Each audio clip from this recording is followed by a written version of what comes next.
Elevated people know who they are. They know what they believe, the role in life they are presently filling, their great personal potential. I remember being on my job with no possibility of a future. And I will never forget the moment that a man walked up to me and looked me in my eyes and told me that this was the best I would be able to do. And I came to the resolve in that very moment that greatness would be my new norm. Make this moment the moment of truth about yourself. Many of you have been selling yourself short all of your life. You have the opportunity to experience more environmental, physical, and mental abundance. Someone who is in a constant state of elevation. Their self-talk is, I know who I am, I know where I'm going, and I know where I came from. There is definitely a direct connection between finding your passion and reaching your potential. You will never fulfill your destiny doing work you despise. Passion gives you an advantage over others because one person with passion is greater than 99 who have only an interest. Passion gives you energy. Are you aware of what you are doing with your day-to-day time? Do you like your current relationships? Do you like your circle of influence? I think a lot of us, we are programmed to hold on to things that we no longer like. We gain a greater perspective when we zoom out. And too many of you are guilty of becoming what you are going through. You are not what you are going through. Your responsibility is, once you've gone from flapping to flight, is to protect your progress, to protect your territory. You got to get a real boss-like mentality with your territory. All the ground that you gain, protect your territory. The future belongs to the hungry, the humble, the hustler. These are those that will take the throne. There is a new breed of Mamba mentality game changers that in every room that they step in, they are agents of transformation. They are 30,000 feet above the noise. They are architects, pioneers, innovators, students, athletes, lawyers, doctors. I'm sounding the alarm that a new mentality will emerge inside of you. When you are self-aware, you need to be extremely cognizant of your evolution and the fact that you're going to change, the fact that you're not going to be the same person you are. It's a very dangerous thing to be in a place where you are growing, but your life is not. You may be neck deep in what seems to be a catastrophic storm of chaos, but I pray that in this moment, you will find the calm, the peace, the hope, the faith, the courage, the expectancy you need to live and not die. It was Kobe Bryant that said everything negative, pressure, and challenges is all an opportunity for me to rise. It's crises that reveals what we are comprised of. And I ask you the question, are you praying the darkness away, or are you becoming the highest version of yourself in the midst of the darkness? Don't fear the dark. Ask yourself, what did you learn in it? Adversity is our advantage. Decide to come out of this better.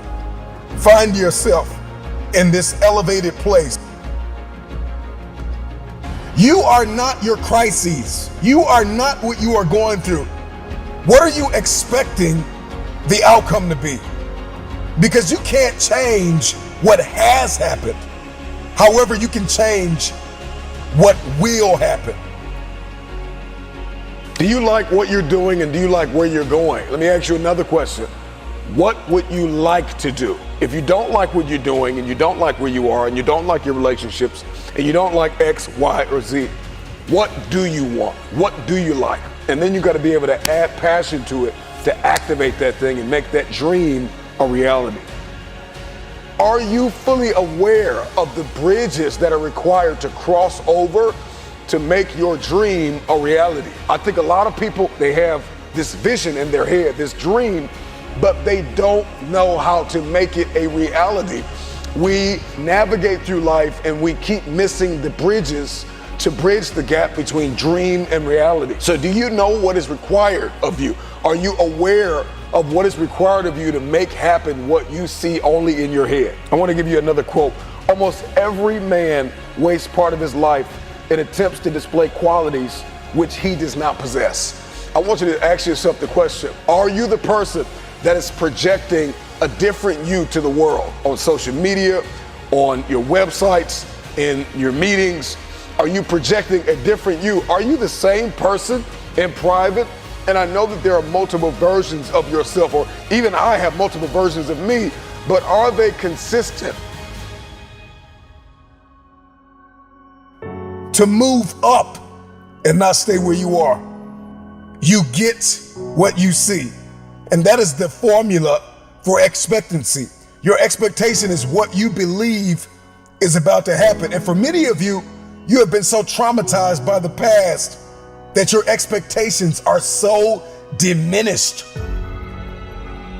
Your expectations have been dying a slow death because of the trauma of the past. You expect nothing. And so you feel like, if I don't expect anything, then you can't hurt me. If I have no expectation on you, then you cannot disappoint me. If you are going to win the fight for the future, you are going to have a high expectation. What would you like to do? What do you believe you've been destined to do? What talents, skills, giftings, and abilities do you possess to support your desire to do it?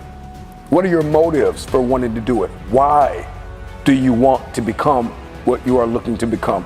What steps are you taking to become and to live the life, to make the dream a reality? You want to be committed? You want to be consistent? You want to be creative? You want to be purposeful? You want to be reflective? And you want to be grateful? These are just a few things that you want to be as you are moving forward in your self-awareness. You've identified your weaknesses. You've identified that there is a gap between who you are, what you want, and where you want to be. In the game of life, those who have an elevated perspective will inherit the future. And it is time for you to fight for your future. How bad do you want the future? I want to ask you the question, are you aware of your why? Are you aware of your why? So now that you've discovered, okay, I'm not doing what I want to do, and I need to learn how to do what I want to do, and I need to figure out the bridge to bridge the gap between the dream and the reality, do you know why you want to do what you actually want to do? What is your why? Because if the why is great enough, if you're aware of that why, then you can begin to back that why up with work ethic. Every why's got to be backed up by work. When you have awareness and you have your actions, but you have no accountability, you set yourself up for a great fall. Let me ask you a question. What price are you willing to pay to make the dream a reality? How aware are you? Are you aware of the price that you are willing to pay relationally, emotionally, physically, mentally, spiritually? There is a price to pay to manifest a dream. You know, two of the greatest moments in an individual's life is the day they were born and the day that they realize why they were born. Are you aware of your why? Why are you here? What are you doing? Who are you connected to? What are your people, your places, and your purpose?